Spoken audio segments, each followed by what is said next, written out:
And we are back. We back. Hey, man, another beautiful, beautiful Monday. You know what I mean? And it is that time of year, man. It's a beautiful week. It's a week for family, for friends, for people you haven't seen in a long time, for some good old eating, and it's some time for some rivalries when it comes to football. What rivalry we got, Trey? Hey, man, let me tell you, look, it's no better week, no better time than to sit down with a plate of food and watch two teams who really can't stand each other duke it out on the field, man, and play their hearts out. And right now, man, we have a game that will be happening for the first time in the Mercedes-Benz Stadium, right? We will have the Georgia Bulldogs facing off against the Georgia Tech Yellow Jackets, my guy. So, look, since we had to talk about the rivalry, since we had to talk about what's going on, I thought, what better thing to do and what better guys to have come talk about it than UGA great Quincy Carter and Georgia Tech legend Joe Hamilton, man. Y'all give it up. Y'all give it up. Man. What's up, fellas? Well, for me, it's chill bumps. Okay. That's what's up, because sitting next to Quincy Carter, and this week, had we been doing this a month ago, it would not be chill bumps. If we had been doing this in August, me and Quincy would just chop it up. You know, what's up, talk about the family, talk about football, all those type things like we normally do.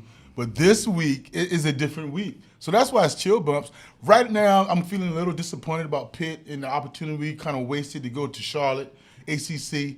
But immediately, me as a fan, it's Georgia week. And if you're a fan and you've been in it, you put on that helmet on this year's one day after Thanksgiving. Normally, it's 2 days after Thanksgiving. You think about it. You've thought about it all year.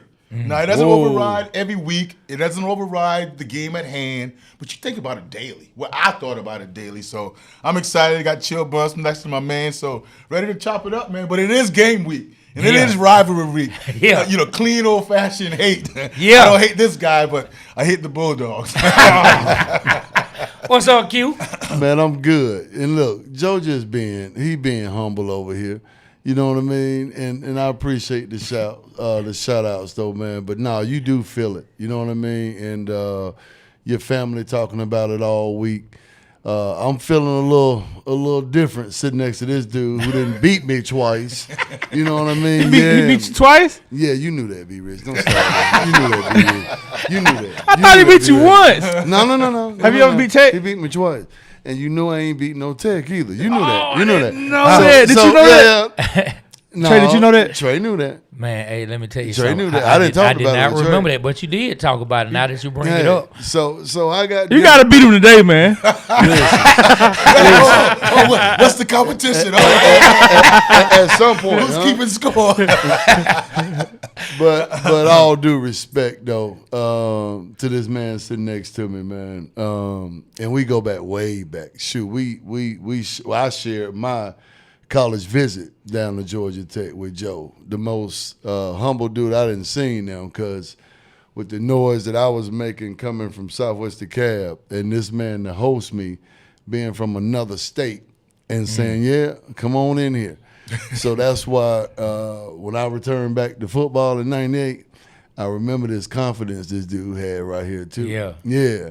And so much respect to you, man. But, man, hey, this week brings out everything with all sides of the family. Trey, to be honest with you, though, dog, I did not know you was that proud of being a Georgia Tech fan until about 15 minutes ago. So it's all coming out this week. Hey, look, what's up, man? Yeah, he got the Tech on. Pulled out the sweater. I'm talking about straight from the cleaners. Hey, look at the camera, Trey. Look at the camera, Trey. Whoa. Exactly. Yeah. Let's get this. Yeah, hey, look, y'all not Look gonna at make me. me feel in the couch. Look at me. Look, I'm gonna go ahead and break it down, right? Look at me. Hold on. Before we break it down, look what I got on.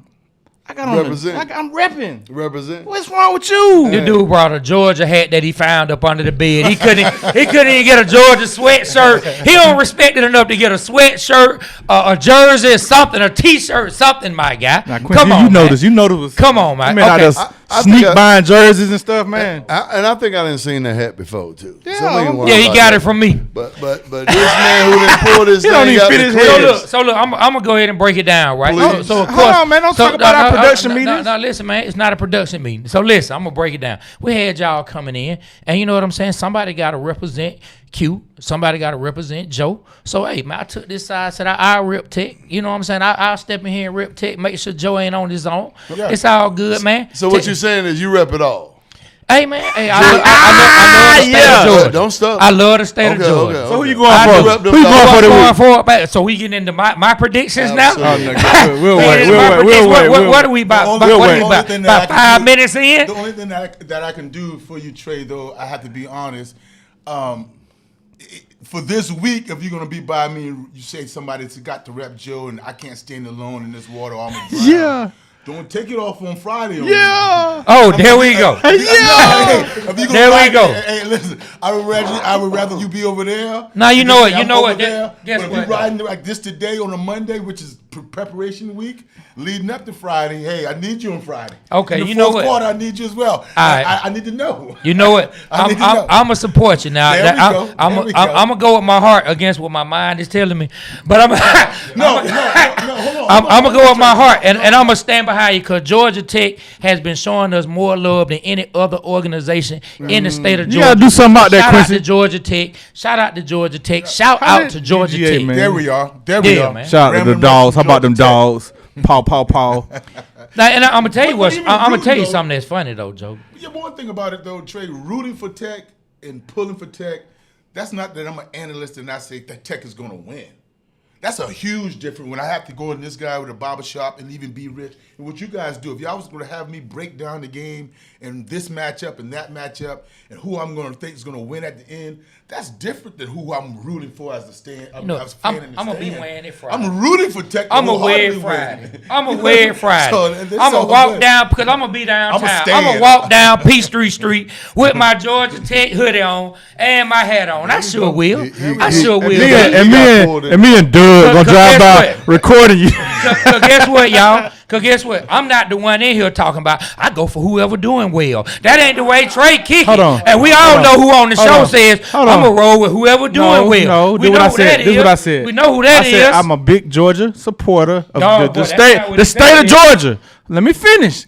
You won't even let me land my plane. You be frustrating me. Let me talk. I be frustrating. All right, so that's what I'm trying to say. He frustrated. So if Georgia Tech is ranked higher than the Bulldogs, I'm gonna go for Georgia Tech because I want the better team. I want us to win the chip. I want us to rep like in 1991, man. You know, we won the chip. I was pulling for Tech when we played Georgia. Now, if the Bulldogs are ranked higher than Georgia Tech, which they have for the past 30 years, you know, I go for the Bulldogs. So after going for them so consecutively, I've kind of Georgia Tech ain't gave me nothing to cheer for, but this year I really been pulling for them. I would say that's fair. That's the thing. Trey trying to change my words up. Let me intervene. Go ahead. To the both of y'all. Yeah, because we got us a flip-flop over there. Yeah, no. Like a fish. Like a fish. So what are you? No. Both of y'all flip-flop. Thank you. Joe talked you into your whole little thing. No, I seen the convincing of all that. Let me say this. Both of y'all rep the state of Georgia better than anybody. Hey, man. Hey, it don't matter what team it is. Yep. I'll say that. Thank you. Quincy, give me a thank you. There's no doubt about that. Yeah. Thank you. And you know what? Like at the end of the day, man, Quincy not gonna be too tough on me because we rep the East Side. So it is what it is. Long. We rep the East Side. I went to Storybook and Candy Cane and Tilson. Now what? This man fits into any scenario you put him in. He from the West Side and backbone in here. Now he from the East Side because you in here. Next he gonna be from South Carolina, Joe. I'm trying to. I don't know where this man from. He's a chameleon. He's a chameleon. That's good. Florence, right? I just stated facts, y'all. Alvin. Yep. I don't know, but look. Man, let's get into it, man. So I want to ask y'all a question since y'all here together, man, because we never really talked about it, man. Was it a fumble or was it not a fumble? I'm going to let Joe answer this first. I need to look into his eyes. Right? I couldn't see, man. He got glasses on, man. I couldn't see. I was on the bench. I wasn't watching it. I'll tell you this. My head was in my hand. I had given up. I had said, oh, my God, my last game that I possibly played in Waterboyz Stadium, it's a loss. So I'm starting to grieve a little bit because that's almost dooms. I mean, they had to, inside the 2-yard line, doomsday, so to speak. So I wasn't in a good mood. But then I heard the crowd and seeing some replays. When I watched the replay today, if they had replay, did you see his knee down is what I would say to you, Quincy Carter. The replay today and how it goes, and we know how thorough they are, the call on the field stands. We immediately look at any play that's being reviewed and we ask, what is the call on the field? Because it's going to have to be inconclusive evidence to overturn that call. Mm-hmm. When I look back at it, I never saw his knee, or I couldn't see his knee in the pile. The delay and him being on the ground, yes, I would say that's a fumble. That's a fumble. So with that being said, I'm not taken aback by it. I can't apologize to Q Carter for it. But looking back on it, it probably was a fumble. But let's go back to why he ran that ball. So we don't even go back to the playing decisions of the coach. This damn boy good. I mean, about the coach. The coach ran the ball for what? Were y'all up or down? Y'all were up. So why would you run the ball? Why just not take a knee? Why be so greedy? They was up, Joe? Listen, man. He wanted me to tell the story, and I'm just going to tell my part of it. So at the end of the day, football to football. Quincy Carter, yes, he fumbled the football. But there's a lot of things that go into that whole drive, why he ran the ball, why were they running the ball. All those things go into that final drive. And we had to take that ball. 90 yards? 97. Well, we kicked Hold on, Quincy, you ain't tell me that. So y'all could have just kneeled and won the game? Listen. I didn't know that story. What this man just did right here, because I know him personally. We talk on the phone, texting, whatever. He just went to Joe Hamilton, then to the analyst Joe. He's asking me a question now, whether his knee is down. And he know the game I play, all right, and it's black and white, all right? And so I'm going to just go back, all right? Okay. Because what he's not saying, the delay of everything, too. That's what he's not saying. Or how he was already stopped in motion. The play was dead. That's what he ain't even talking about either, though. But he wants to talk about replay. So we did replay. It would have been a whistle in that replay, too. That boy good, man. The whistle Bottom line is, the whistle never blew, he just, Mr. Carter. The whistle never blew. And we came out and we sold it. Chris Young sold it, had the ball in his hand, trying to deliver a real acting job. And see, you're getting frustrated, and I know why you're getting frustrated, because at the end of the day, I'm learning. I'm in class right now, because you've been doing TV and radio for a minute, and I want to jump into it here soon in my life. So I'm in class right now. But go ahead, finish. And this is a story I love. What was happening about what I love talking about you and I when we went to overtime. How you're doing now? What you're saying now? Good. What you're saying now, that caused the situation at halftime. I mean, in overtime. That caused, not to say you specifically, but... No. You want to talk about... What happened?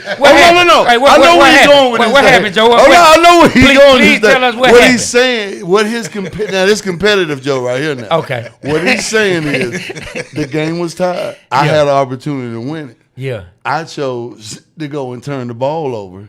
Give him a chance to goddamn look at his face. This dude, he's good. He's good. That's good. All right. That's good. That's good. Just for and so I clarification. turned the ball over. No, not the turnover. And you just don't do that against Joe. You don't give him another chance. Ball game. To clarify things, the whole story for the... Hold on, I didn't say that right. Yeah, you said it right. So you have to, but you got to add to it. Well, okay, go ahead. I don't want to put. You want to put context on it. I don't want to put it on the turnover, so to speak, that you threw an interception, like that. But my point was, Quincy, is that I got something. When Jasper Saints fumbled the football, and it was got to be a gut punch to the Bulldogs at that point because y'all are up, and then we're going into the overtime, right? So when we went in overtime, we just talked about the overtime. But when we went in overtime, we had a conversation at the middle of the field. You were a captain, I were a captain. What'd I say, Joe? Well, you came from all the way from that sideline, still talking to the ref, still, having some choice words to the ref. Oh, he was out. And I remember vividly that I said to you, Quincy, you better get yourself straight, man. We got overtime to play. Nah, Joe. You know that's this and this and this. I said, all right, man, all right. So it led me to believe, thinking back on the game, that whole Georgia team at that point was so deflated. Wasn't in the right mindset. That's all I was saying. That's all it was. That's it. Okay, all right. Now, that fumble, non-fumble, really affected the way you guys played in overtime. We were good old moment. Called good old moment. Good old momentum. Good old Mo. Old-fashioned Mo. See, that's why I started this thing all right, by telling you that I done lost to the Joker. All right? Yeah. Because I know how competitive he is. Yeah. All right? We on a whole nother dynamic there. Well, now, let's get back to that conversation. Yes. Now, were there some words from you in that conversation with the coin flip, or? No, I initiated because I saw you. You weren't going to say anything to me because you were really upset, and rightfully so. When you look back at it, you were coming straight to the referee, and having the relationship that you and I had. I looked at you. I said, "Q, what are you doing here?" Because I'm thinking, hey, we got a game to play. We got overtime to focus to get our boys back ready to rumble in the jungle. So get my head straight. Yes, That's where you were because you going. was after the ref, and I'm trying to say, man, hey, bro. Hey, this ain't over. But again, for me, fortunately, you know. Going back, because this is really good right now, what you just did. All right. Was it a fumble? We're somewhere off. And this is Georgia Tech education coming in, too. Was it not a fumble or not? Yes or no? It wasn't a fumble, man. Okay. All right. So look, what we're talking about is the Georgia Tech game where the end of the game, Georgia was driving and Jasper Saints tried to dive in the end zone and it was fumble. So if you forgot, for the youngsters that don't know about that, that's what we're talking about. They're debating it. So continue, man. But I gotta ask you this too, because you went analyst mode on me. I'm about to go analyst mode back. So you're saying you've watched a TV copy of that play and you didn't see or hear the referee's whistle blow before you saying it's a fumble? No, I didn't hear a referee's whistle blow. But again, You never got a copy of that. No, but I'm going to go back and watch it. Send it to me, Q, because I'm not. You know, because you can imagine the worst thing I want to hear, the worst thing we want to hear is that we won on a fluke. We don't want to hear that we beat Georgia. The ref was on our side. No, I don't believe in that. I don't believe in that. And honestly, it's a really tough conversation for me anyway, just because I am a competitor, you know. So it's a tough conversation in itself. Let's rewatch the play. I can't put it on the. All right, let's hear. See if we hear whistle. All right. Q say turn it up. All right.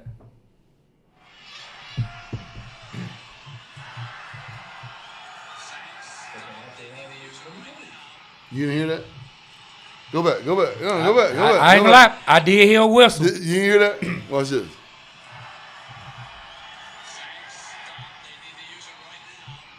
Yeah.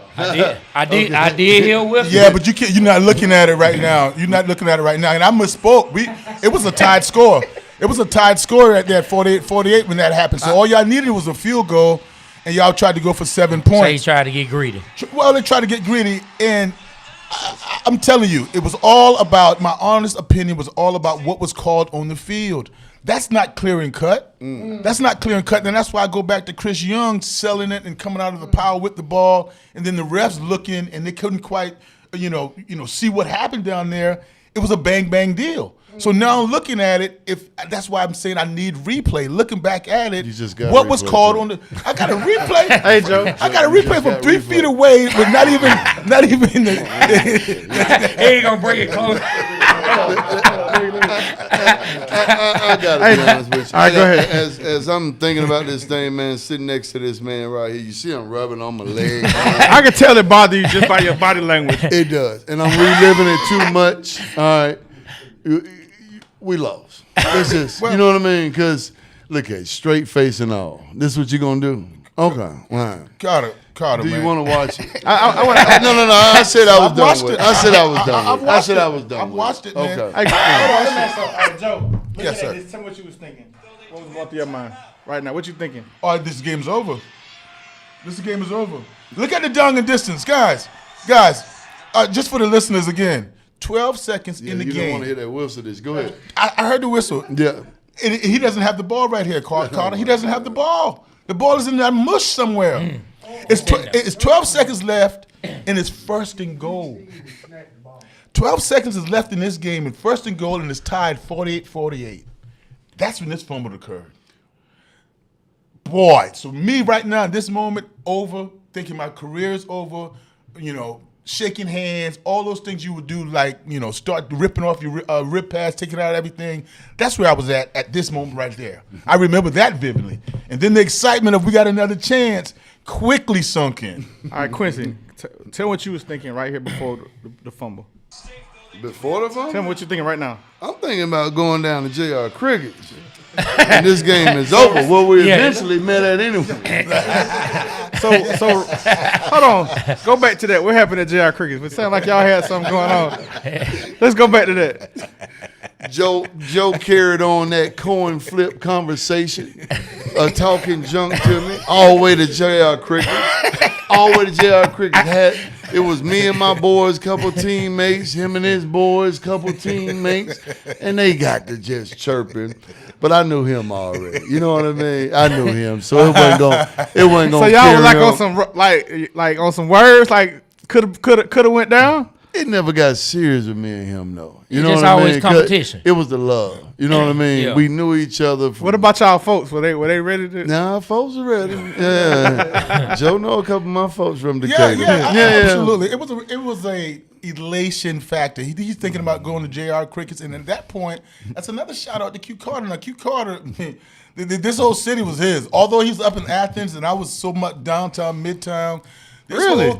Come on, man. He was from here. I'm from South Carolina. This city was not mine. Okay. When Well, I'm just saying. your junior and senior year, especially after you came down to Georgia, my junior year and beat me. It's just a different thing when you. Your junior year and beat me. It's just when you're the quarterback of the Bulldogs. It's just a slight bit of difference. That's all. Just a slight bit of difference. And I'm not degrading my career at Tech and what have you, but it's just. I'm not gonna let you. It's a slight difference. But anyway. For you to come out to JR Crickets, I don't know if I would have came out that night. But that's what happened. No, I'm just saying in general if I'd lost. Yeah. If I on the losing tip. But again, I saw him and then I just, we just started singing because when that week, when you play in Georgia Bulldogs, this is what rings in my head. Whoa, Georgia Bulldogs. That's all I can hear the whole week, especially when you up in Athens, the band. Even that band when we play at home. Yeah. In Bobby Dodd. When you hearing that, something's going on. Yeah. Something's going on. Yeah. So I went in JR Crickets and started barking at it a little loud that night. But it was all fun and games. It was all competitiveness. Always. As far as me and Quincy Carter goes. Well, I'm going to tell you this. For anybody else out there in the future, any other teams, if you have the game, what you think is kind of sold up against Tech, that game and the Miami game against Tech should show you, man, just do the right thing with the ball because somebody going to fumble it. Right. And Tech going to end up getting the win. It was just 2 years ago when Miami went out real bad trying to run it up against Tech when all they had to do was kneel. Right. And they end up losing the game. So, hey, man, Tech got some good luck when it comes to that. Well, that goes to show you, too, though, coaching. How important is coaching? Very important. Cristobal should have kneeled down on the ball. Yeah. Coach Donnan should have just set it up 2 kneels to make sure that ball is in there. Where do you want it, kicker? Left hash, right hash, in the middle. And he should have first and goal, he should have kneeled down. Second, kneel down all the way down till you call a timeout with 3 seconds left, bang it, we out. With 12 seconds left, what are you trying to do? Who are you trying to? The Jasper Sexton must have needed a incentive or something. Why are you trying to score a touchdown there? Now I know the snap and then you got to hold and you got to kick. That's 3 operations you got to go through instead of just handing the ball off. But yeah, thankful. Thank you, Coach Donnan. Something. I'm so done with this conversation. Let me ask something, Chris. So in overtime, what are you thinking in overtime? Like, have you calmed down from the refs, or do you think that kind of affected was Joe's version? Okay, tell me what your version is. I'm a competitor, and I'm gonna be talking to my refs. I talk to my refs all the time because them the guys behind you. They gonna have your back. We just having a general conversation. Don't get into this. Okay, so I fell for the Joe. Don't get into this. It was a little spirited. It wasn't a normal conversation, but I'm trying to go back and score. And that wheel route I had was wide open. I just thought, I'm going to get back with you, B-Rich, but let me get back at my guy. What thought now, too, I just had, it was a lot of recruits walked in that door in 1996, too. You got a lot of help. As a redshirt freshman and sophomore, too. Yes. So, this dude bringing it out of me. Yes. He bringing it out. Yes. Yeah, you got a lot of help that class. Don't Yes. let me go down the list now. Felipe Claybrooks, What's 33 now? No, Chris Young. Chris Young. Marvius Hester. We had a lot of them. Yes. But what are you trying to say now, bro? It was just a random. It was a random. It was a random. You guys had the Jimmys and Joes though. I mean, you guys had the Champ Bailey in the Seymour and the Stroud. You had a lot and of the Kirby Smarts and you had a lot of players go to the NFL too. Off them, the Brent Keys of the worlds too, who always reminds me every time I bring some kids down here to Georgia Tech. Always remind me they beat us 3 years in a row. Right. You had Tavares Tillman. Yeah, you had some players now. So let's not. Yeah. I don't know when I said I did it. Yeah, I just. But it was just a thought. You bringing out some things. But again, we weren't, or we not now. See, that's why I love it. That's what I love. I wouldn't say last that. year was I didn't take last year at all with the 8 overtime victory. I mean defeat. Yeah, defeat. No, it was a defeat. No, but see, some of us would say that's a victory. I don't like that. Yeah. Some Tech fans would be almost like, at least we did this, or at least we hung in there. That's not where I'm from playing these boys. Yeah. But ultimate respect, and that's why I have to dwindle a little bit when I'm talking ball about Tech. You know, I can stick my chest out because we talking personally. Yeah, but as far as me talking where the programs are right now, I have to hide and crawl up until now. So now last year is making me feel much better that we can compete. Yeah, we're getting deep enough and having more recruits, more to be able to, not wear down in the fourth quarter. But they're gonna have the Jimmys and Joes.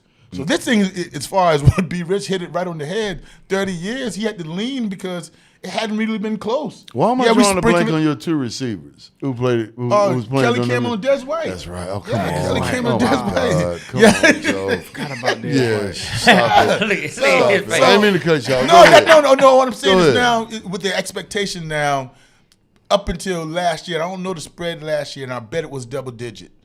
Previously, for the last 6 or 7 years, the spread has been 28-30. Come on. When I started seeing Clemson spread 28-30, I'm like, yo, these are the times where it's a battle. Those are the toss-up games, not a spread being of a 30 points. So I'm happy that being a rival, some of these new age, new generation don't consider Georgia Tech and Georgia rival because of what Georgia's been dominating. Yeah. We have to start doing our part as far as competing and win every now and then. And don't mistake me. My expectation for Georgia Tech, and not going off the cuff and just going off of tradition and history, is every single Georgia Tech athlete should experience beating Georgia. Should. It's not an expectation because of history. I don't know if we've ever had a class that goes 4 straight. Well, Brent Key Brent Key went brags about the 3 straight. Yes, so, yes. So the expectations but you the need to class, win some. No. You need to win. We've had several classes. You go 4 straight. But that's neither here. Y'all have. I didn't mean to say it like that. No, y'all have. Yes, you did. Y'all in one of those streaks now. So 1949, y'all had 4 straight Tech. Dude. Okay. Look, Joe, like, okay, y'all had to go that far. Okay. Look at Joe. I don't know how that makes me feel. I wasn't even living. Joe, like, okay, all right, man. Yep. Hey, look, but before we dig deep into this rivalry, man, let's go to a couple comments, man, because we got some people on here that I know want to say some things, so we're going to let some comments be brought up. Pull up a couple comments for us, Aaron, if you could. And so, hey, so this guy right here, man, Hail King Andy. Let me tell you, man, he 2 things I know about him. He's a huge Georgia Tech fan, and he's a Kirk Cousins fan. Kirk Cousins don't have nothing to do with y'all, but I'm just letting you know what I know about him, right? But he's a big Georgia Tech fan, and he says, man, I need Joe Ham to help me figure out what happened to our boys versus Pitt on Saturday. Huge letdown. I mean, goodness, a huge letdown. And I say this, and dare I say it, we smelled ourselves a little bit. We took that opportunity on Saturday night for granted. We booked our tickets, right? And I ain't pointing to no single finger. That's why I'm saying we. We booked our tickets to Charlotte. We booked our tickets. ESPN. We had Bobby Dodd. It's a sellout. Are we having momentum? We got Haynes King, one of the best offenses, the number 1 offense in the nation, and we're going to do this, and we're going to be in Charlotte. And we're going to play Georgia next week. And we forgot about you. You have to play any given Saturday. So we weren't prepared. That's the only reason, and that's not facts. All right, Trey, be rich, and Q Carter. That's not facts. But in my opinion, that's the only way you get down 28-0. You might get down and struggle in the first half or struggle in the first quarter and get your way about you because maybe you're too hype. Maybe you're not that focused. But 28-0, Yeah. That's almost that you roll out and then think you have to really, really play. So it's a disappointing deal. Really disappointing because that doesn't come around to Tech that often. We were senior laden. We had guys been in the system for a lot of years. So that's when Tech needs to capitalize on that. It's going to be somewhat of a slight drop-off next year, and that probably not being in the mix to control your own destiny to go to Charlotte to win an ACC championship. My goodness, I feel you. What's his name? His name is Hail King Andy. Hey, Hail King Andy, you tell me if you find out what happened to us, man. But it is a letdown. Hey, Joe. It was one. If you look, man, you see majority of the comments from Andy, man. Let's put up another. So hold on real quick. Joe, I'm gonna tell you why Tech lost, man. Okay. So Ryan Cameron, man, he been looking out for the Waterboyz, getting us tickets. So we've been to every home game this year. We didn't get no tickets to this last game. Okay. So that's what happened, Joe. Yeah, and that's fair. Be rich because I heard some people say that it was tough getting it because it was out of their hands as far as the contacts you normally get to. This was almost like corporate tickets. Yeah. It was almost giving it to. Really, No, I'm not blaming Ryan. I'm just saying in general. I Joe. mean, that's why I didn't like the fact that this. we didn't lost our home come. game, Joe, man. don't even feed into that. No, but we lost our home game. Don't even feed into this. Hey man, like, hey, because look, they gonna make the tackles or not make the Hey, tackles, hey, whether Quincy, he shows shoot. up or not. like energy has a lot to do with Oh my life. God! Can we pull up another? right. Comment? I'm gonna shift my energy to something else. You know what I'm saying, Can you read that? Trey, you want to read it? man? So Atlanta Bird game says my guy Quincy Carter. So let me just That's let y'all tight. know. I didn't read it all. Hey, so look, That's just to tight. let y'all know, anytime it's a comment that has an exclamation mark, I read it like that, okay? My guy, Quincy Carter, you know what I'm saying? I make sure to remind him that if I didn't get hurt in the semifinals in 1995, we would have tapped that, you know what, to the Georgia Dome. That's my dog, Tidy, from Warner Robins. Okay, Yeah, okay. that's my dog right there. Boy, let me tell you, we go back and argue about this. And I keep telling them, that football team I played for in 1995, we wasn't going to be stopped. Jamal Lewis, when they beat us in the regular season, that kind of woke us up because we was smelling ourselves a little bit. We was ranked in the nation all year. Yep. And after they beat us, man, like we had learned from so many teams from the 90s with Eric Johnson leading the way and playing against Valdosta in the 90, the 94 team that lost to Valdosta. So what my camera at? Tighty, y'all wasn't about to do nothing with you. We was going to win that game with or without you. Wasn't nobody, I'm talking like Trey now. Wasn't nobody going to stop us. Yeah.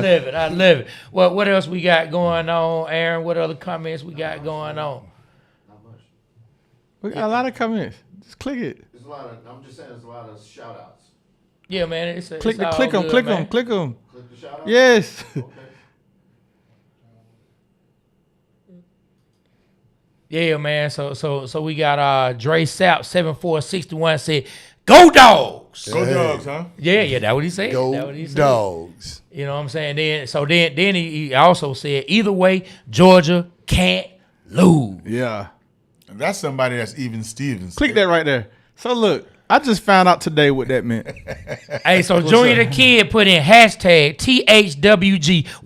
What does that mean? So look, real quick. So I was trying to join some Georgia Tech message boards to spread our links around, and one of the questions was, what's the phrase that Georgia Tech says? So that if I would have known the phrase, I would have got into the. I sat there for like 3-5 minutes, man. It's like I don't know what the hell with it. And so he puts it right here. He signs the wall today, and I'm like, what does that mean? The hell with Georgia.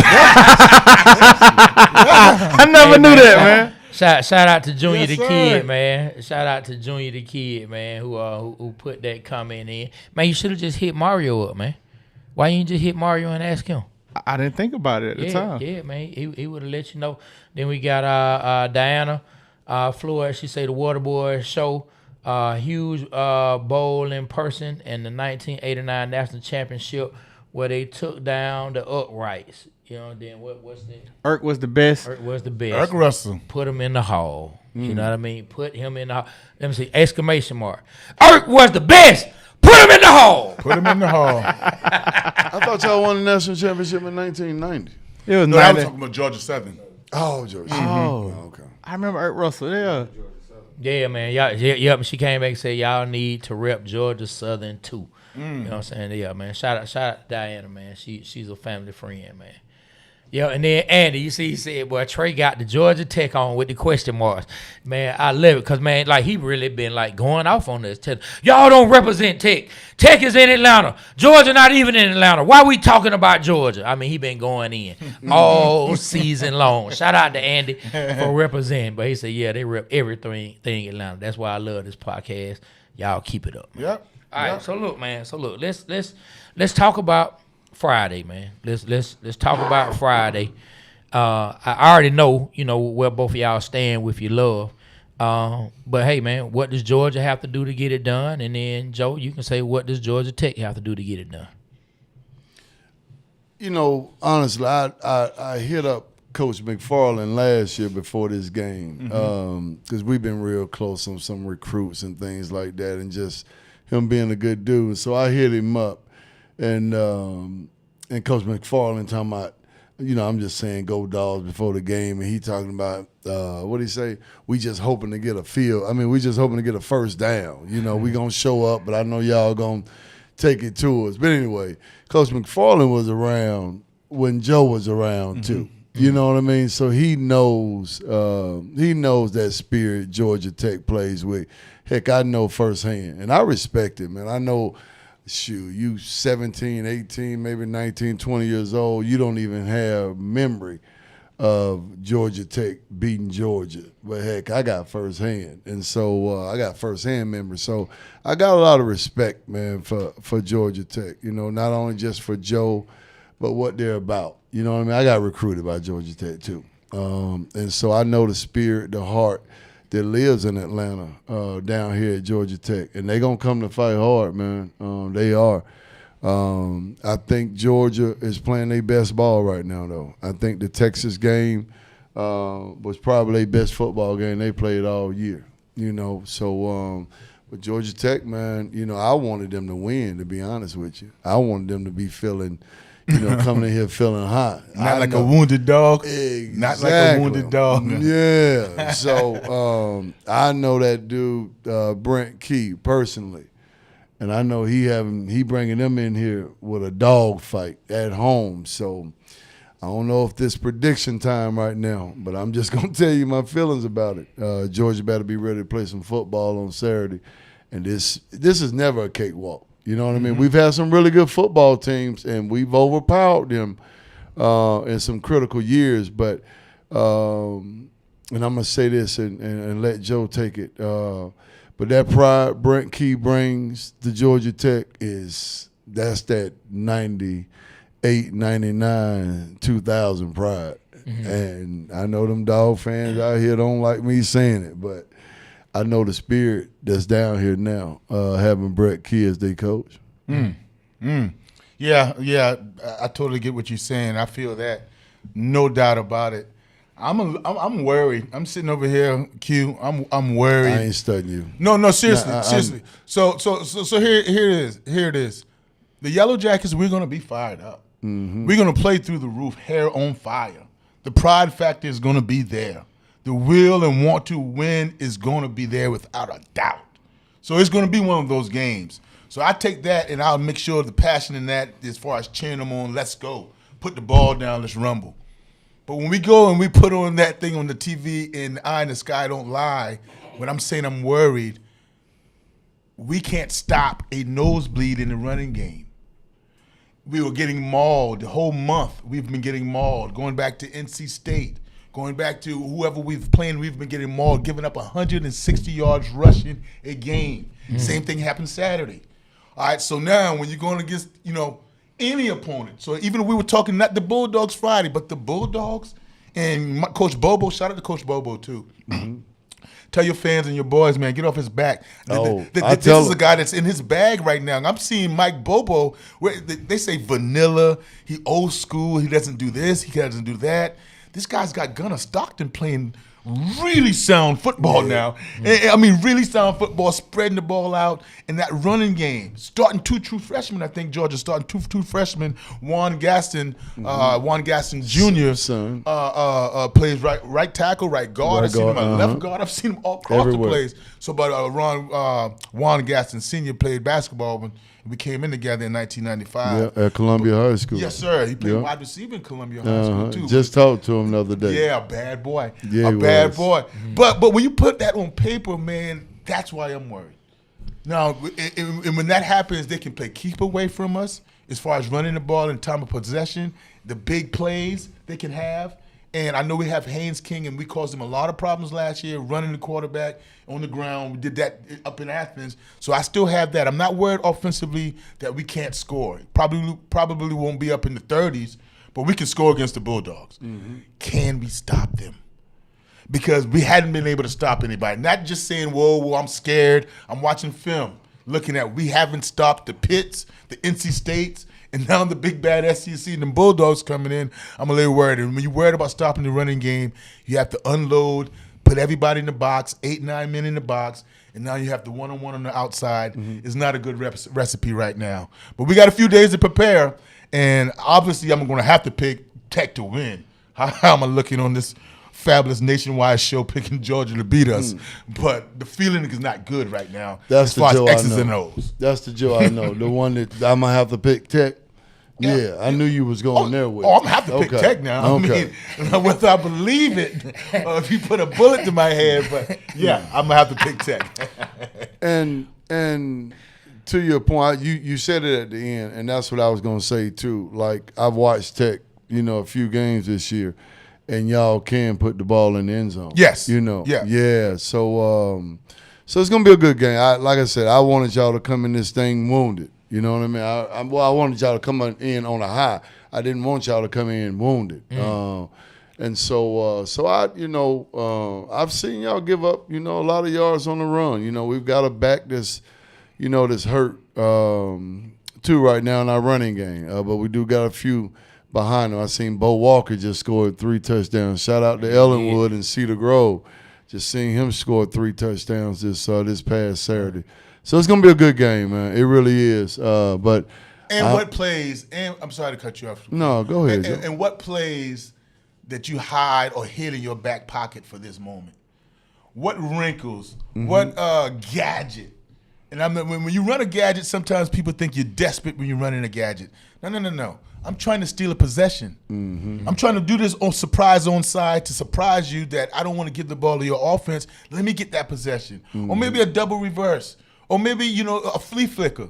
Or a hook and ladder. I don't care. What is something that you can gain a possession or a trick play that they weren't expecting? And that is, sometimes you can show your team working on that our coach is doing something different. He must think we can't win like we've been doing all season. No. When you got big boy competition, sometimes you got to do something a little different just to get in that end zone. But when it comes, because you don't remember. I'll take it back. You do remember in 1998, up in Athens, y'all opened the game. I think it was with a double pass. The first play of the game with your boy tight end streaking, Larry Brown streaking down, opened the game with it. We hadn't seen that play all season. Michael Greer. There you go. Yeah. A double pass, a trick play, a gadget to open the game. So I look for Brent Key, not that we're desperate, not that we don't think we can win, but how can you steal a possession? How can you get a chunk play? Because they don't come at a premium. You have to manufacture them sometimes. I just see you light up when you think back to them 98, 99 days. It's just your whole it does. I started the show and telling you. You know what I mean? Yeah, I can brag a little bit. We've been beating up on on Tech. But my man sitting here right here now, he didn't beat me twice. And you see him light up. You know what I mean? Anyway, but yeah, it's gonna be a good game though, Joe. Yeah, it really is. But when you was talking, I thought about something. I've been big on this here lately, man. Over the last month, this phrase or two words just keep hitting me. But it's who plays with emotional intelligence. You know how much, emotion goes into playing this game before kickoff. It's a different feeling like none other. It really is. And who doesn't make those mistakes early? Who doesn't turn the football over?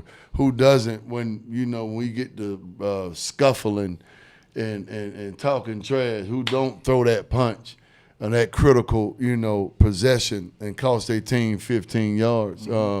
So who plays with the best emotional intelligence? Yeah, man, it's gonna be key. That's funny you said that, man. Shout out to Reggie Ball. Shout out to you, Reggie. Yes, Reggie sir. Ball is my main man. I love me some Reggie Ball. But to your point, what you were saying, and I don't know what year it was, but we were, at Bobby Dodd Stadium. 98, 99. No, You absolutely back? not. No, I'm not going back. Okay, No, it's go 2000 ahead. when Reggie Ball was starting. You wasn't there then. No. Okay. All right, go ahead. No. Stop acting like I'm bragging. No, you're not. You're not. You're just reliving it in the flesh. Hey, I am reliving something. But Reggie Ball came out in that game, and in the first quarter, the first two drives we had, going out of bounds to our sideline, and instead of going out of bounds, turned back in and did some things that Patrick Mahomes, like you see him do lately that I didn't like. He turned back and initiated contact a couple times. It was fired up. And I'm like, no, not us. Not us. We can't do that. Quarterbacks can't get that emotional. Now, we're emotional about the big game. We're emotional about what is at stake. And we know we got to calm that down. But to come in that fired up, that's when you see balls start to sail. That's when you see you trying to overgrip it and you trying to do a little bit too much. We have to compartmentalize that a little bit. And that, offensive linemen, defensive linemen, man, they do backflips, jump off. They can really let their emotions show. But to an extent, we got to calm down as a quarterback to be able to show that sense of calling the play in the huddle. That sense of, I'm all right, y'all fired up, but I got to keep that wits. And Reggie came up, and that's who Reggie is. He's competitor. He is the real deal. But when he came up that fired up, I'm just like, somebody's got to calm him down because that's when that ball is not going to be as accurate when you're that fired up. No, you're right. Shout out to Coach Ball, too, his dad. Yeah. Just the whole family, man. Seen Stevenson won this past weekend too. Okay. So yeah, they're gonna be going to the third round. Me and Coach Ball, we do a lot. We talk a whole lot.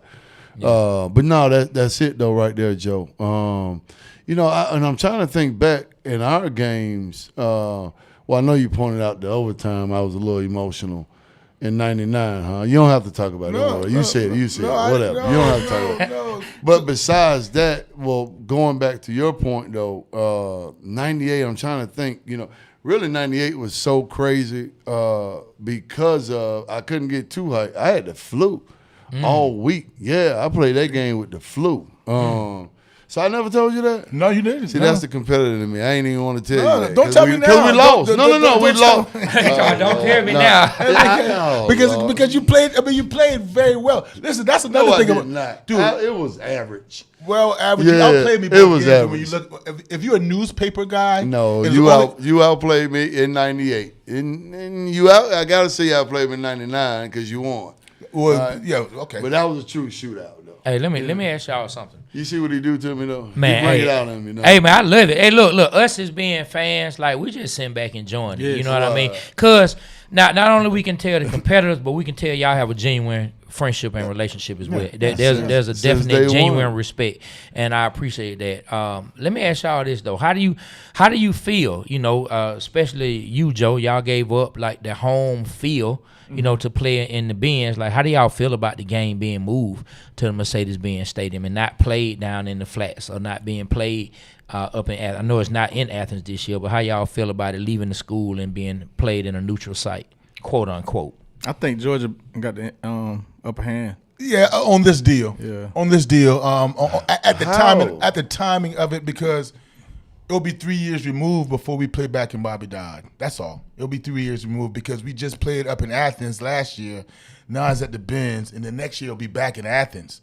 But do we want to talk about the money that y'all wanted million. for this? 10 million. Okay. Thank you. I don't want to. Oh, sorry. Yeah. Just Just for transparency, Okay. we took that deal to where we would be Yes. 3 years removed from being in Bobby Dodd just to play Georgia Friday, $10 million. Mm-hmm.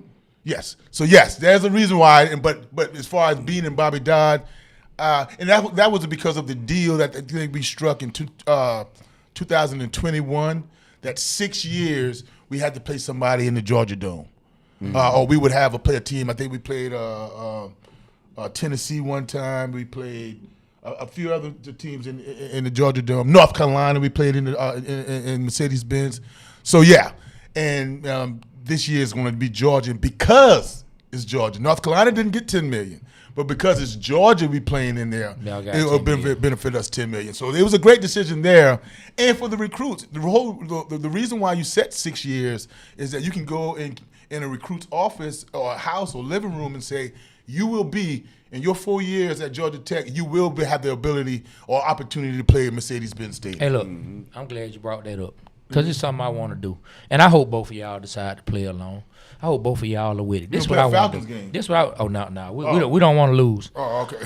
So I mean, we just gotta win. So let me stay off the Falcons. You know what I'm saying? But look, this what I want. Since you brought up recruits, this what I want y'all to do, man. This what I would love for y'all to do. We'll start with Quincy, and then we'll come to you, Joe. If you could look in that camera and tell any recruits out there, any young dudes growing up, why, when it's the big team to play for in Georgia, why should they play for the Georgia Bulldogs and not Georgia Tech or anybody else?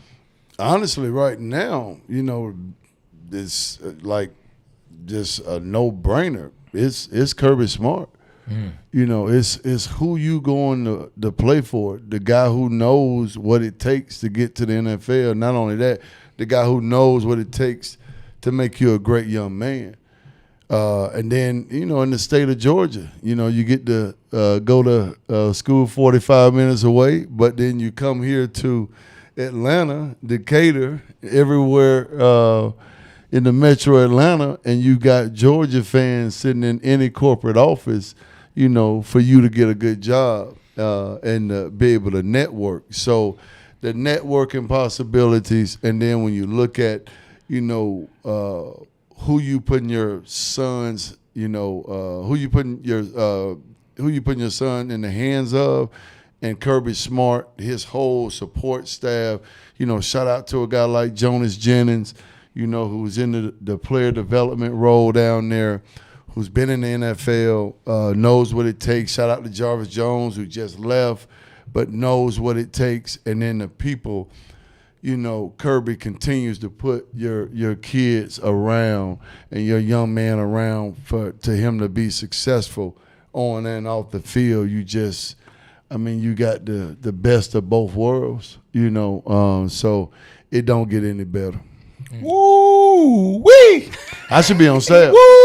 I just look. Get off me. Hey, I should be on sale. hey, Joe, you would have came to Georgia with that? I think you flipped him. Oh my goodness, Q I Carter! just heard myself. My goodness, brother. Hey, man. Kudos, brother. Kudos. This my dude. I would like for you guys to come to Georgia Tech because what we're going to do is we're going to make sure that you're the total person program. Homer Rice, the late, great Homer Rice. Academically, athletically, and socially, you talk about thriving, absolutely thriving. Now, I know you might say when the last time we won a national championship, but that's why we got you. That's why we want you. You're going to put us over the top. You're going to send us to national championship heights. But while you're doing that, we're going to make sure you develop. You think about this, not only a 4-year stop, 5-year stop, think about 40 years. 40 years when you got any contact where you can go anywhere and say, hey, I'm a Yellow Jacket. I went to the Institute of Technology. And that alone is going to speak some things. That's going to rearrange your resume. All right? If they see a resume come from the Bulldogs and it's on the top and a resume come from the Yellow Jackets, it's going to be a switcheroo. It means a little bit more with a Yellow Jacket resume, okay? And then the top notch where Brent Key's handing out things, and when Brent Key's going as far as the toughness, tech tough, making tough decisions, Fortune 500, staying in Midtown, all the contacts, music business, industry, entertainment business, everything. Everything's booming right now, so we need you. Tell your mom and dad we need you. Sting them. Hey, let me tell you. I don't know which school I want to go to. I ain't gonna lie, man. I don't know, man. I ain't gonna lie. Hey, look, I ain't gonna lie, but hey, Joe. Y'all good. Hey, Joe, you snapped when you said if it's a Bulldog resume on top and then a Yellow Jacket resume here, it's gonna be a switcheroo. That tech resume that's on that desk, it better say engineer. Because if it's anything business now, it better say engineer. Listen, that's a debate. That's not fact. That's an opinion. Hey, look, after Quincy Carter's speech, man, Joe kind of started off, but he ended it strong, man. I was like, okay, Joe kind of sounded wishy-washy, but he got us, man. Sting him. He said, that's why we need you. And then, but listen, so to the points that both of y'all made, right? I mean, I love with Quincy starting off with Kirby Smart. Like, we talk a lot about Kirby just as a coach, as the football coach, right? The football side is what a lot of fans talk about. But putting on these jerseys, putting on these helmets, whether it's Georgia, whether it's Georgia Tech, it's real human beings that's putting on these jerseys, these uniforms, these helmets, who have real lives, who have real aspirations, who have families who really love them. And when you have someone who's helping them become men, not only on the field, but off the field, I mean, what better can you ask? And I don't know a lot about Brent Key as far as what I hear about Kirby, because Kirby has been the head coach of Georgia longer than Brent Key was with Georgia Tech. But I would imagine it's a similar situation with Brent Key and how he sets these young men up and builds them up personally as well. Am I right or wrong? You're right. And what's at a premium now, guys, is communication. I mean, when you got a head coach that says to you that my door is always open, that's what you want. You don't want to have to go through channels. You don't want to have to go through this guy, that guy to get to the head coach, and that's your head coach. You want to be able to talk about things with the NIL and transfer portal. You don't want anybody sneaking up on you. You don't want anybody saying innuendos or they have to guess you. Kirby Smart and Brent Key, they have a really good relationship with their players. Through player development, through hearsaying, having those guys' voices being heard. You can imagine with our kids now, 2025, they want to ask why. You remember when we growing up, you asked why, it was immediate because I said so. That's not going to cut it now. What's going to cut it now is telling them the exact why. Now, you might not like the exact why, but this is why we're doing it. And even in coaching now, I love telling them, well, why we got to run this? Why we have to go 18 yards instead of 15 yards? Because, you got to say that. We running a play action back here. If you go 15 and my quarterback is not ready to throw yet, go extra 3 steps and then come back, and the time will be quite right. And now he's got that picture. Oh, man. That's why. That's easy for me to tell them that. As opposed to me telling them, go figure it out, or because I said so, they'll play much faster. And they'll trust you in academics. They'll trust you when you say, Coach, like Coach Kirby Smart and Coach Brent Key. If you knock and you're thinking about going in the transfer portal with those honest and genuine coaches, Coach, I'm thinking about transferring, man. What do you see me? Where do you see me at in your program going forward? Both of those coaches would tell them the honest truth. I see you developing. I see you helping us out. I can't wait to see you in the spring and develop you next year. Or, man, there's a log jam at your position. I think you might need to get there and just, view your options and see where you might want to go. But I support you either way. Those real relationships, man. That's what you want. Where that young man can, outside of his dad and his family, his father figure, can trust you with a decision that's not all about wins and losses. Yeah. Let me ask y'all a question. So don't get me wrong if I'm mistaken. Let me know. Both of you guys played with Brent Key and Kirby Smart. Am I correct? Yes. All right. So, yes. All right. For both of you, all right, when you played with Brent Key, did you see that he would be a coach today, and how was he playing with him? And then the same for you when you played with Smart. Go ahead and elaborate on those. No, Brent Key, that came surprisingly to me, head coach. Position coach, fiery, detailed, yes. And the only reason I thought about, it surprised me, a head coach, I thought he was shy and reserved. Head coaches, you have to be out there. That's why sometimes I think he feels comfortable with the camera in his face, or doing a press conference, or doing just a get together on a stage where, I guess ESPN have him up there sometimes. But as far as coaching and details and in the foxhole, He's a head coach that wants to be in the foxhole. He was a player like that. Couldn't stand messing up. He wanted to always grade out at 100%. Who grades out of 100% after a football game?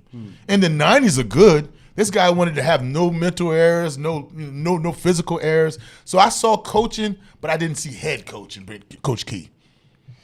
And I saw can I say I saw head coaching? I saw coaching. I did really see that. And you can say I saw head coaching. He was a captain. He was a leader. But up until about, I want to say 4 or 5 years ago, Kirby still had the interception record at Georgia. I think that kid, something Seen, I can't say his first name. Lewis Seen, yeah. I think he ended up breaking it. But, yeah, he was a leader, man. He always a leader. I tell this Kirby story all the time. Shoot, it was right before our LSU game down there in Baton Rouge. And right before the game, he came over to me and said, hey, don't F this up, all right? What? Oh, yes. Yes, sir. Yeah. But the way he competed every day in practice, I was able to carry some of those traits, man, when he left. But no, I seen him being, I can say comfortably, I think, I seen him being a head coach. And he just got blessed to go down there with Nick Saban and sit up under him and learn from him. And if you ain't soaking up all that information, you know what I mean? What you doing? What you doing. So, man, hey, that's a great story. So Kirby came to you and said, don't F this up. That's a great story. Hey, man, that sounds on par. So let me ask you, all right, this is for both of y'all, okay, in two different aspects. You invited us to, was it Heritage? What's the Landmark Christian. Landmark Christian. Landmark. We got a chance to see your son play, and he's having a great year. I think they're going to the playoffs, and he had a terrific year. Elaborate on that, and then I'll talk about you with coaching. Yeah, my son had a fantastic year. They finished 9-3. They lost this past Friday to GAC, Greater Atlanta Christian. But I'm so proud of them. So proud of Landmark. That was the first time they made it that far in 9 years. So, and that's going from 0-10 2 years ago to where they are now. So just his impact, the way he stuck around, his leadership, unbelievable. And then, I've always said nobody has been in our family has been through what my son has been through, having me as a dad. And he's never shown any type of pressure, and he doesn't even think about it. But I can only imagine what he gets on a daily basis. And my good friend Ryan Stewart, you guys know Ryan Stewart. He came and watched their first playoff game and was chopping it up. And then he called the next day. He said, I got something to tell you, and you might not like this, because he's also from South Carolina, Ryan Stewart, like 20 minutes in Moncks Corner, South Carolina, where I'm from. So we knew each other a long time. He said, you know what? Your son is a better high school football player than you. And I had already been thinking about it, and I said, you're right. He's right. I came from a triple option, wishbone, to where I only threw the ball 9 times again in high school. My numbers weren't through the roof at all. And to look at the skill set for my son, high school. I don't know what he's going to do in the afterlife. I know he's going to play football. He wants to play football. That's his love. So right now, as far as high school, yes. I would give him to that. I would give him that. I have not told him that yet, but inside, I feel that way. Yeah. I saw Ryan that night. Yeah. All right, that's dope. So Quincy, all right, now you coaching. Did you ever think you'd be coaching? Talk about how it is coaching and where you're coaching at. You got a big announcement too, December 7th. I know we can't disclose it all. But right talk now. about it, man. I did think and wanted to be a coach. Sure, I went to the University of Georgia to study, sports studies. So I've always wanted to be a coach. Coming back home from being in Texas for a while, back in 23, started coaching at my alma mater, Southwest DeKalb. And then this past season, moved over to Heritage High School in Conyers now. And almost about to spill the beans. But anyway, but no, man, I've always wanted to be a coach, man, and I love it. It's everybody wants to we've got this phrase in coaching, and Joe done heard it 1,000 times. The kids are changing. The kids are changing. They are different, and they are different because of the way they're, being raised. I mean, they're being raised off phones and technology, and they think they know this, and they, get to go on social media, and they're exposing themselves, and the world is exposing. The world's exposing itself to them too, and so you're dealing with a different athlete, but integrity, character, morals, values, teaching the game, raising young men, that hasn't changed. And to be honest with you, this phrase keeps sticking with me. Like, they want to know the truth. Yeah. And because ultimately, they are growing up in the computer age or what have you. And so they know the world is lying to them. They know intellectually the things that they're being showed is not real life. They really know that. Now, do they act it out? Yes, they do in certain ways. They do, and they're living out some of the things that they're seeing. But in reality, they know, and they want to, know the truth. And so that's what I've been led by the Spirit to always keep in mind, of coaching these young men, even though they are different. Even though, Joe, you just alluded to them, of telling them something, and them just going and do it, to now them having that knowledge and like, hold on, wait a minute, Coach, we didn't see this on video. So what are you actually saying, Coach? Break it down a little bit more. Yeah. Because I didn't see this. Right. So they they're a little bit more cerebral, worldly cerebral, but not, life experience cerebral, because they haven't lived it. So, but they want to know the truth, man. I love coaching them. And it's something they're going to have to drag me off that field and out that school building. I think it's very important for somebody like you, Q, to get in this role this late in your career, because you have a double whammy as far as this particular generation, because it's not only dealing with the student athlete, the parents have changed. See, nobody was telling us grown adults, we'll sit here and we'll point our fingers. And I make sure I'm saying we, because I'm included. We'll point our fingers at those kids. It's not like we were in our days. This generation already changed, or they changed it. Dog, we've changed. We're changing.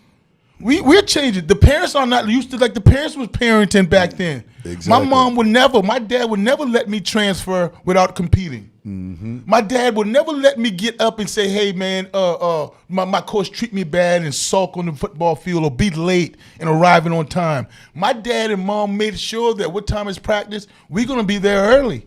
How many times you see parents now drive their kids to practice late? Or I had something to do. I had to work, and that's real. I understand that everybody got different responsibilities, and it takes a village to get things done. But the parents, they want to know why their kids are not playing. Or we've been here the whole summer. The coach don't like them. So now you got to take care of the kids and instill that. And the parents that don't quite understand that, I have to make a decision. There are other kids other than your kids out here, and nothing is guaranteed. This ain't Pop Warner, the way you paying for playing time.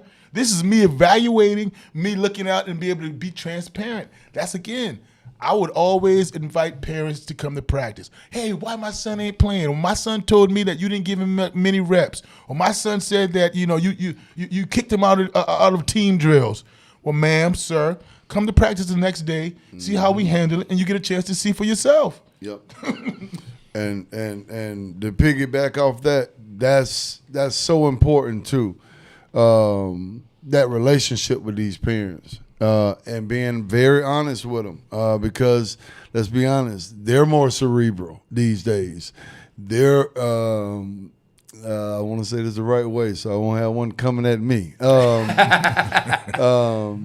let's just say more. They've got more at their disposal to watch and to look at, and to say it should be this way or it should be that way. But a lot of it is positive. Yeah, it is. and I'm gonna stop right there and just say it's important what you just piggyback on what you just said. It's important for them to understand this is why Lil Joe might not be playing. All right, this film right here says this. This grade that he just got, not in the classroom, but the grade he just got on the field. All right, I'm asking him not to. And I've got a no flip-flop, Crocs, no headphones in the ears all day because of the communication process. Also because your young man is growing. If he's wearing flip-flops and Crocs all day, he's growing into his feet wrong, so his foundation is not right. But, okay, and me having that rule, and then your son is not doing it, well, he's doing that 8 hours a day. And that's 8 times 5. And my team know I do this math. 8 times 5 is 40. All right. And we're only getting them for, 3.5 times 5, which is around about 17 and a half, 20 hours a day. So you're doing double hours in school that you're doing out in the field. So those habits become habitual. And you're gonna bring them out here. So to trust little Joe, to not be able to trust little Joe in the school, and then I got to trust him on the field. Well, this is why I can't trust him, because he keeps making these mistakes. So, but it's that communication piece where you always got to, let these parents know. I see Coach Godfrey got you right, boy. Right. Yes, he do. Hey, Yes, look, he now do. we getting right here close to the end, and I know this may seem left field, right? But since we talking coaching, I got a question. I don't know if y'all saw, Shador played his first game yesterday. Got the win as a rookie. How do y'all feel about the coach not giving the game ball to Shador? Ooh. Oh yeah, and then on top of that, Joe. Something else, Trey. Keep your thought. On top of that, they went through each player, and he's like, shout out to Shador. And he's like, and the guy that ran the ball, it's like, it's just, with Shador, it was kind of like low, even keep. And then for the other guy, it was exciting. And the other players after that was exciting. Go ahead. I thought about it last night. I thought about it when I watched it because, it showed the game ball speeches or the game locker room speeches for several different coaches. And when it came to Stefanski, I'm sure he was going to give Shador Sanders the game ball. So what I did to make sure, and if somebody can help me out, please help me out, researchers, what have you, did Dylan Gabriel get a game ball? Because he won one game as well as a starter. So if Dylan Gabriel, and I'm ready to unleash on Kevin Stefanski if Dylan Gabriel got one, because I saw that. He went through the whole entire team, and then he glossed over Shador, and then he gave the game ball to Myles Garrett. Myles Garrett had 3 sacks. He played well. But Myles Garrett had a game. He had 5 sacks, 6 sacks. That's nothing new. It is a special season. He's like 18 having. sacks this year. Yeah, it is a special season, but that's not anything new in the locker room. Yeah, it's normal for a man. That's like a no-brainer, B. Rich. That's like a no-brainer. This rookie, first NFL start, just won on the road. He doesn't get the game ball. I'm taken aback. So it goes back to where Dylan Gabriel got some second-team reps when Flacco was the starter. But when Dylan Gabriel became the starter, Shador Sanders didn't get second team. The whole thing about the owner talking about Shador, they didn't want him to draft him. The whole thing about Kevin Stefanski not mentioning Shador Sanders' name in all these press conferences prior to, something is going on. That's a no-brainer for that head coach to give Shador Sanders that game ball. If he had given it to somebody else who had a first career start or did something historic outside of Myles Garrett has done something historic every week. You had an opportunity to really, and you know what? That locker room would have exploded. That locker room would have exploded. You saw how Myles Garrett reacted when he threw the ball? Did. You saw he would have loved it. They hadn't seen a long pass in a decade, a pass over 40 yards. No indication of public record that he did, but he did emphasize some positives that he had after his first start. Yeah. Okay. So again, that's why I have to toe the line as far as getting real into Shador should have gotten the game ball. Nah, Joe, go in on him, man. No, because I gotta make sure, because if Dylan Gabriel won a game and he didn't give it to him, I have to digress a little bit. But it sounded like he sounded like he didn't even want to. If somebody was going to force him to say, you have to give this to Shador, that would have grieved him. You know what? Wow. I want to hear your take on this, but listen, before y'all do this, y'all quarterbacks, I'm glad y'all on the show. Did Dylan Gabriel deserve to go before Shador Sanders? I have a debate with my partners every day about this. Was Shador Sanders a better prospect than Dylan Gabriel? No. It's just the way it works, though. You know what I mean? You draft a guy ahead of a guy. Not fair. What if it happened to y'all? How would y'all feel? I mean, we're competitors. I don't mean to answer for Joe, but you goddamn right. I want to be out there. But I just think that's how, my opinion is that's how it goes. And then you pull the curtain back. Now, I will say this. I don't think once somebody got hurt in training camp, I thought they should have been battling a little bit more. Just 1 and 2. Yeah. That opportunity for Shador confused me. Why he didn't get more opportunities, just like Dylan. But Joe can, and I'm sure Joe can allude to this too. It's all confusing to me. Yeah. Just the whole draft in itself, where he went. It's just really eye-opening. And I'm really just kind of sitting back, just kind of taking it all in. Because, we can go to Dion. Yeah. Some of this, Boy, you can go a lot of things places. are going. It's like you can go so many places with this thing. It's weird. Confused. Yeah, Confused, it is. Q Carter. It is. I was confused and taken aback about 5th round draft pick Shador and 3rd round Dylan Gabriel. Yeah. Completely back. I'm questioning my evaluation as a quarterback or as a coach looking at this guy and what he put on film. And I knew he had some things he had to work on, holding the ball, a little bit too long, some of those things. But this is ironic. This statement, what I'm about to make, is coming from me. It's very ironic. But Dylan Gabriel does not possess any physical NFL traits. That's not ironic. But because again, man, I didn't possess any of them. Stop it. But I'm talking about. But listen, what I'm talking about is. You know what I tell people? No, I'm gonna stop you right now with yourself. You know what I tell people? And I tell it to you too. You and Kyler Murray, what's the difference? No, you don't even have to answer that. Kyler Murray just came at the greatest, and by the way, was the number 1 pick. And no knock against Kyler, my boy actually coached Kyle out there in Arizona, Chris Cook. But what y'all possessed is Joe was ahead of his time. That they believed in your hype, but that's not far fetched from what you're saying. Well, I didn't say how it's ironic that I'm saying it, but Dylan Gabriel to me that's why, dude. So Shador Sanders should, if he does not start the rest of this season, blasphemy. If he does not start for the season, Stefanski and all those have shown their hands about their like or dislike or how they feel about Shador Sanders. Because I reiterate again, there's nothing that Dylan Gabriel does that's physically overwhelming. Strong arm, 6. Body type, physically, same thing. Slim. He hadn't thrown a ball over 15 yards all season. So, but I'm just, I know it's more than that. I know it's more to playing the quarterback than that. So his IQ and his knowledge up there and knowing the game, he's exceptional about that. But I don't see it. I just don't see him sustaining being the future quarterback for the Cleveland Browns. And Shador on the other side, he's physically, you can see him hold up. He looks like a physical quarterback. You can pick him off a park when you're picking teams. Yeah. You will pick Shador Sanders. Yeah. I don't know if you're going to pick Dylan Gabriel.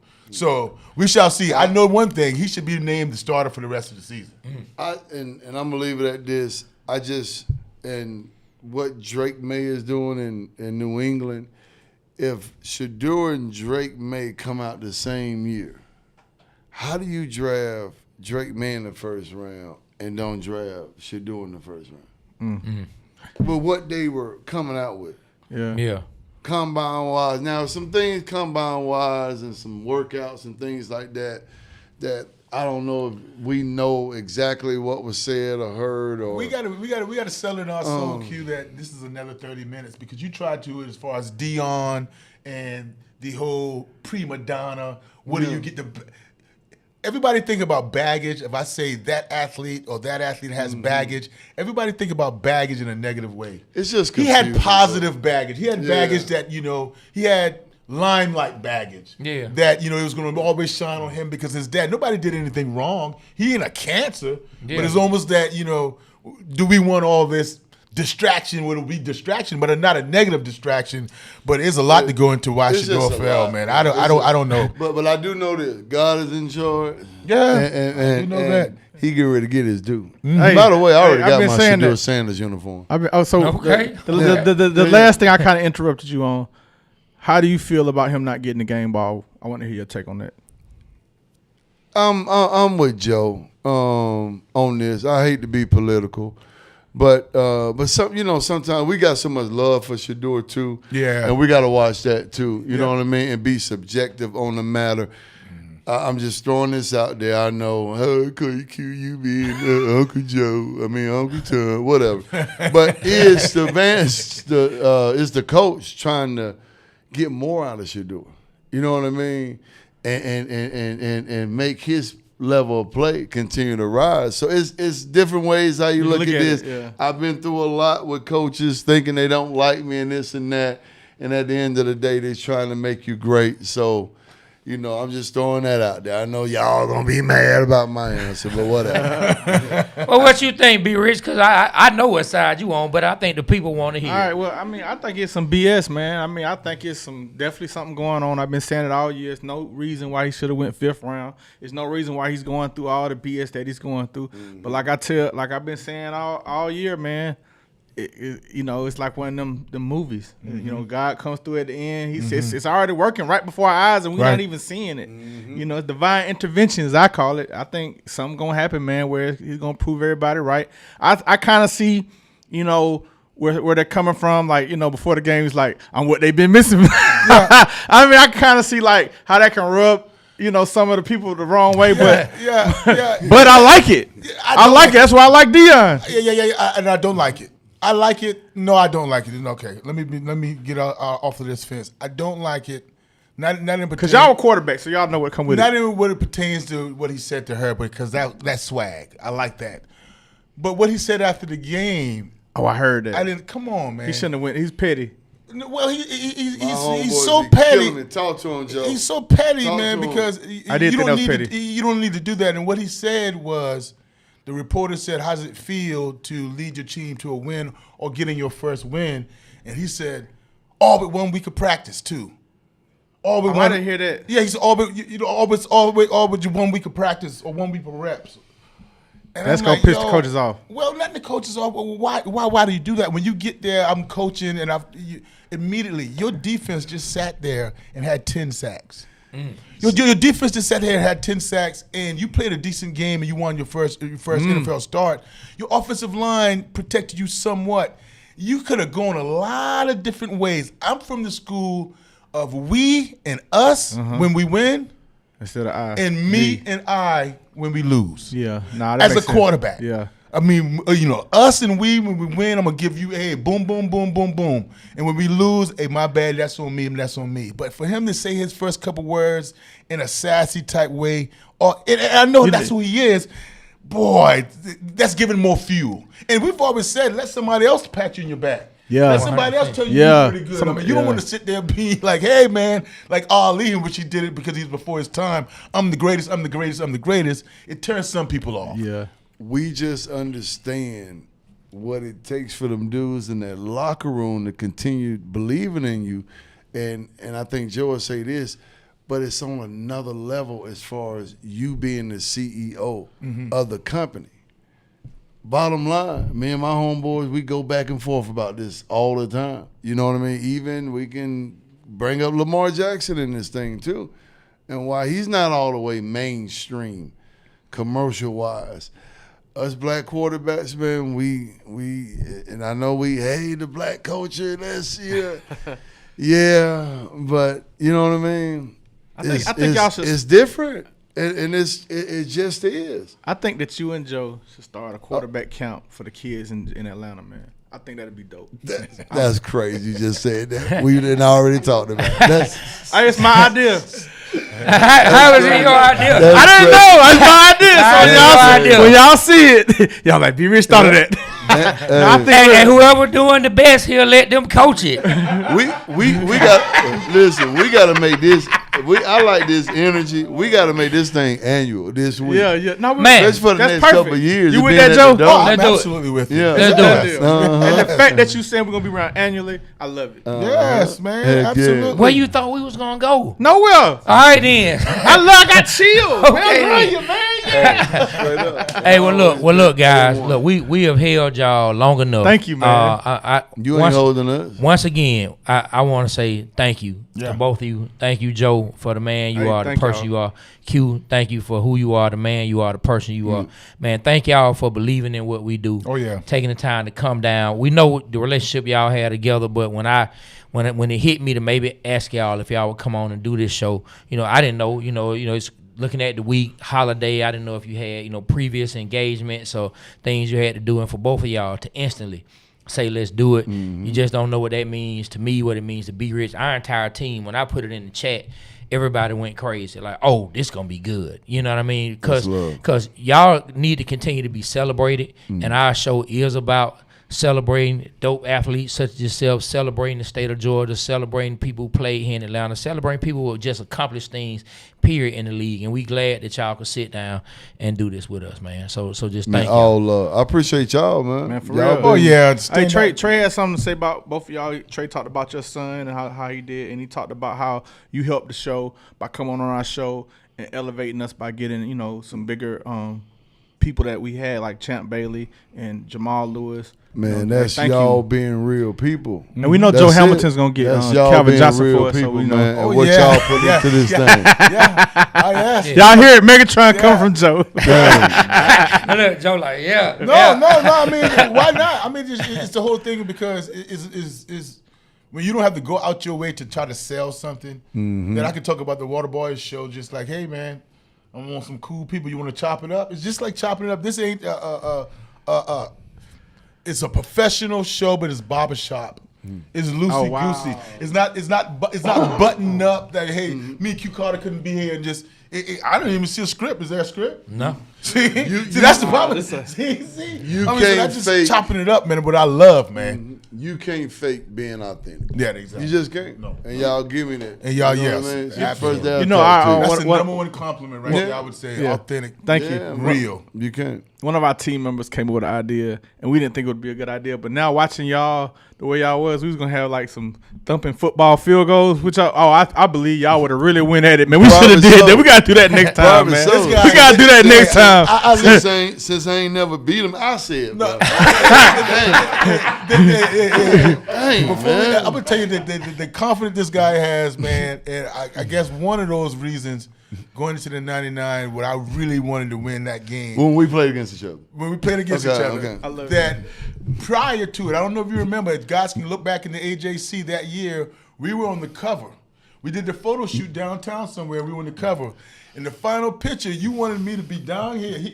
I was sitting Stop down. telling. Don't do that. Don't do that. You folks did. I would never in my life. I will not let you finish that story. Get out of here, man. Don't do that.